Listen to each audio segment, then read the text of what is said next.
everyone, and welcome to some of my favourite black authors videos.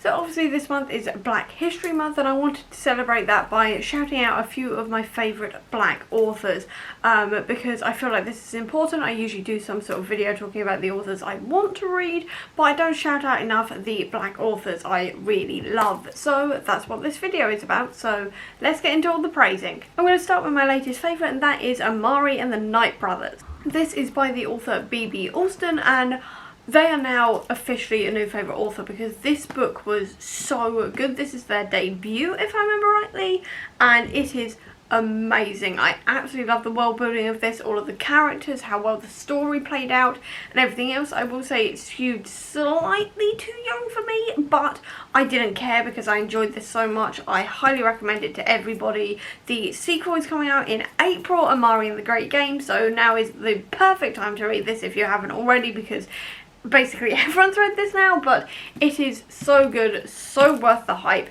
Definitely check it out if you can, because this is incredible. So Men in Black, but fantasy based, and I just loved it. I absolutely loved it. I've then also got to mention A Blade So Black by L.L. McKinney because I love this book and its sequel, A Dream So Dark, that's right, and then the third one, I've forgotten what it's called, it's out next April, but this is a Alice in Wonderland retelling where Alice has to fight nightmares, sort of like various other badass female characters throughout pop culture, and I love this because I love the pop culture references. I'm always a sucker for that kind of thing in any book, quite frankly, but this made me like Alice in Wonderland, which is very difficult because I had to study Alice in Wonderland in school and I hated it with a burning passion. I find the original story really nonsensical. I know it's supposed to be, but it's too nonsensical for me. I like logic-based stories, and that was not logic-based whatsoever in any sort of sense. Alice annoyed me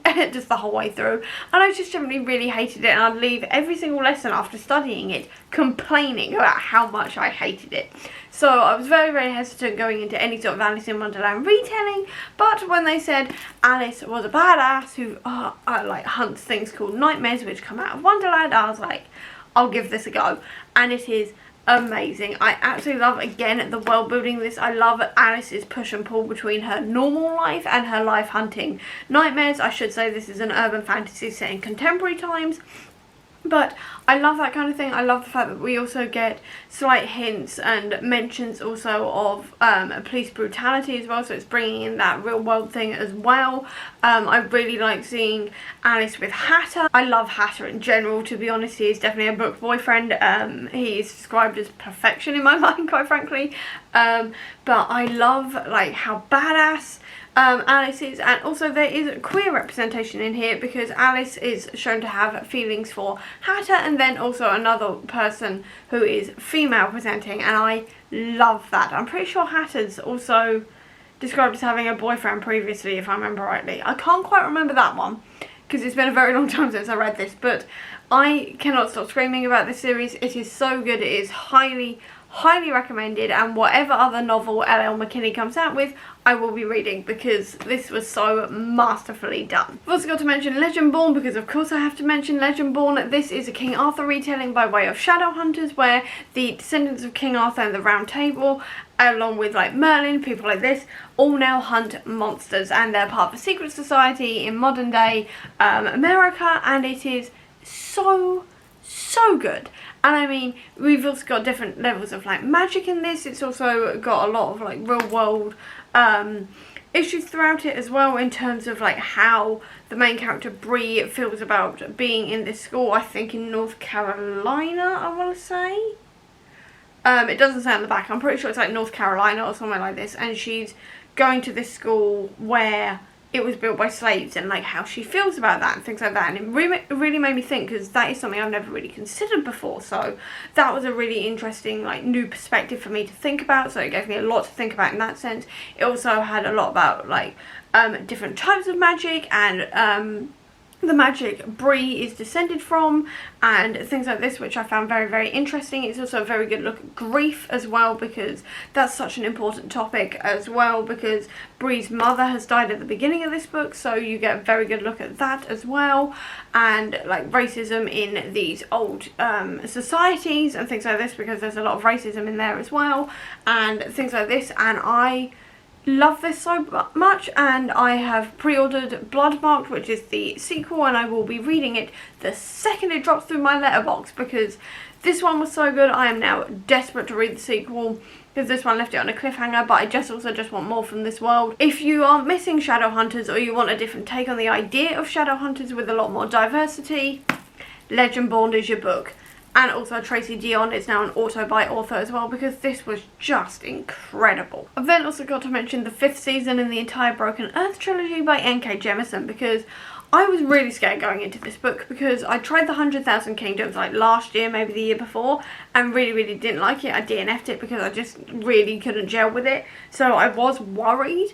But then I'd heard that it's better to read some of Jemisin's later work and then go back to the 100,000 Kingdoms, so that's what I decided to do. So I went with the 5th season, because this seems to be her most popular series, and I'm so glad I did, because this series, just the storyline, the plot twists, the world it inhabits, the message it gives as well about like looking after the earth and things like this, it was absolutely incredible. I loved like the plot twist in this as well. I guessed the plot twist in this one, and then I felt like a genius, quite frankly, and the rest of the time I did not get any of the plot twists. I did not see any of them coming, so that was really exciting.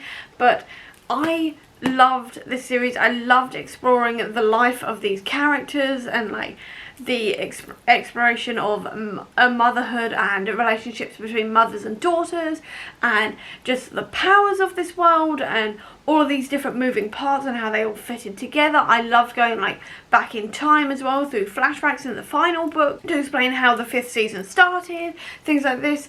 It just worked so well. I've been so worried about going into like not post-apocalyptic, but like that kind of idea, and things where there's causing an event is causing mass death, things like that, because of current global situation. But this really worked for me, and to put it into perspective, I was halfway through this book and I saw the next two when I went book shopping, and immediately bought them along with The City We Became as well, because that is a book I'm very interested in. So I immediately bought those, and I hadn't even finished this yet, and I'm so glad I did, because this was just incredible. This was absolutely incredible. I absolutely loved it, and I'm just obsessed now.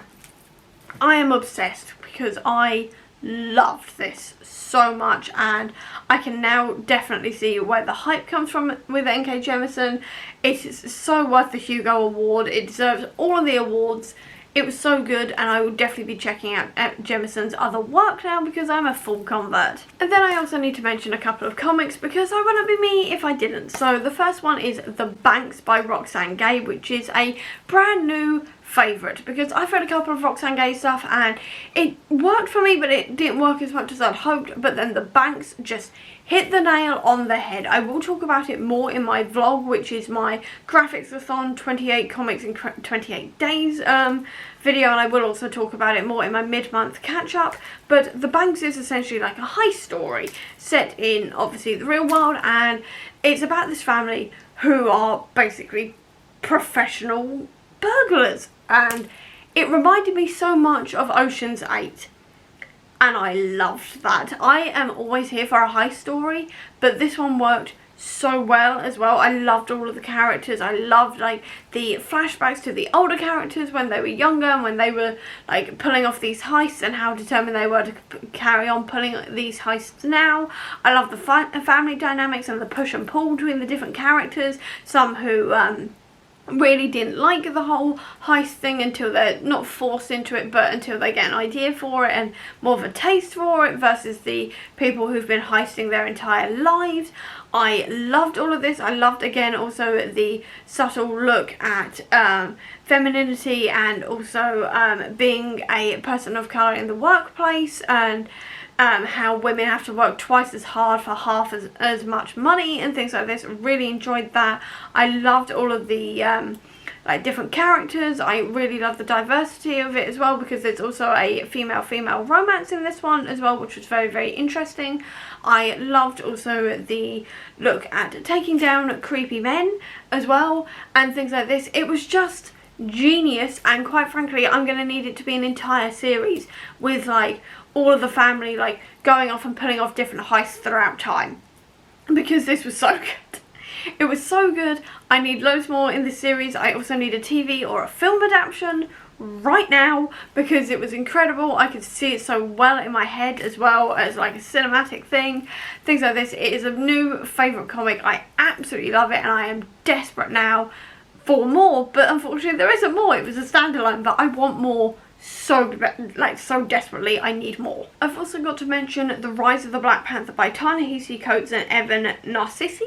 I'm apologising right now if I've gotten that wrong, but essentially this is a story about the Black Panther, and it's a summary of his earliest stories sort of combined into one bind up that's like the length of an average bind up, so it's about 130 pages, and it gives you a really good primer of Wakanda, its earliest stories, some of its biggest villains, how the world works, things like this, without compromising on the story whatsoever. Now, these original stories are quite long, and they are the original stories, so they had full time to like fully explore all of the ramifications and everything else. So to condense every story into basically 25-page chunks takes some doing, but these authors absolutely smashed that, and it works so well. If you are looking for like a really good primer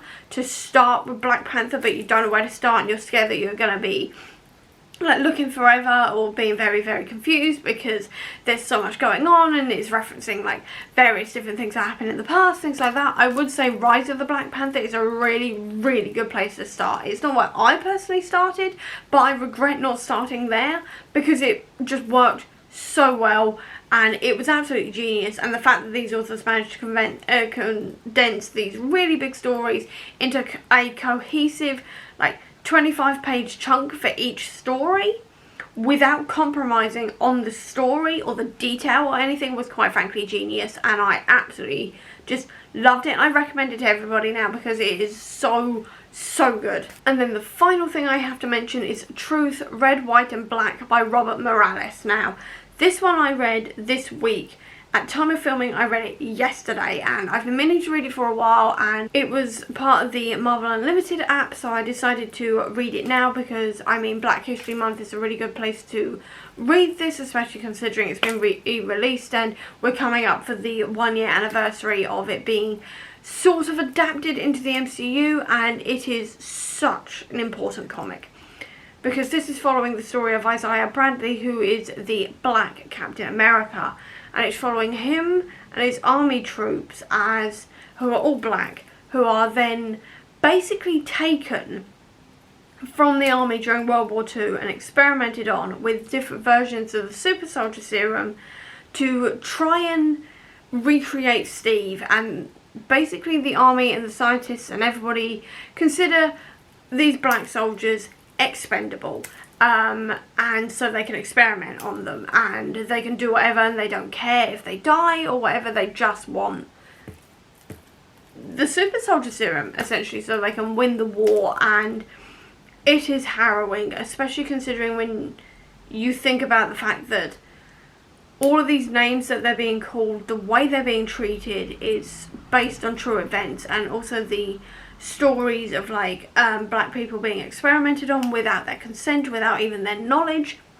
It's all based on this kind of thing as well, and it is absolutely harrowing to read, especially when you get this part of the story where Isaiah has been given the super soldier serum. He's the only one who's survived, and he steals a Captain America suit to complete a mission that's supposed to be a suicide mission, and he gets court-martialed for it when he gets back because he is captured and things like this. He doesn't give anything away. He was literally doing his job. He just happened to survive a suicide mission, but because he stole a Captain America costume, he got court-martialed and was sent to solitary confinement for 20 years until he completely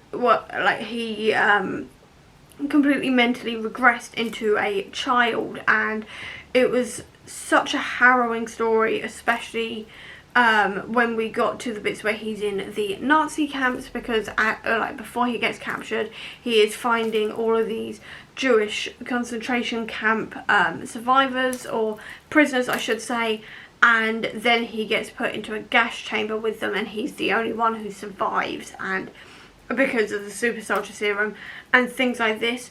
I would definitely look up a full list of trigger warnings for this book, because there are so many of them, but it is still a very, very, very important book because it covers so many topics. It is based on real events in its way and then changed for the Marvel Universe, so the experiments are all super soldier serum based and things like this, but it is such an important story. I'd say read it even if you haven't watched Falcon and the Winter Soldier, but watch Falcon and the Winter Soldier because it covers a lot of topics, including like police brutality and things like this, so definitely check out Falcon and the Winter Soldier, but again, look up trigger warnings.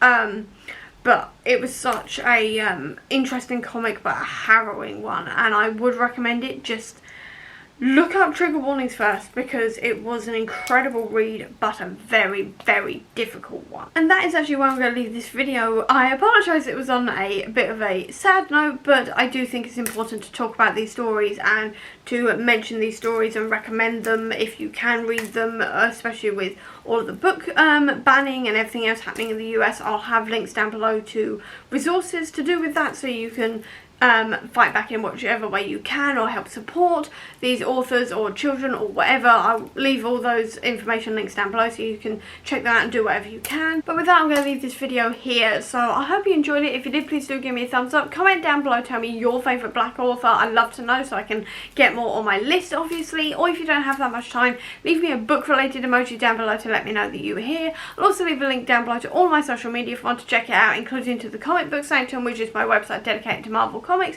which will have a blog post coming up as well of all of the black comic book authors you should be checking out, because there are loads of them and it is time to shout them out and support their work and all of that good stuff. So I'll leave a link to that down below. Or if books are more your thing, I'll also leave a link down below to my Etsy and Redbubble store, which sells bookish merch and bookish bullet journal stuff if you are interested in that. Or if you just want to see any more of my videos, please click subscribe here, and over here will be the link to my previous video. But until next time everyone, bye!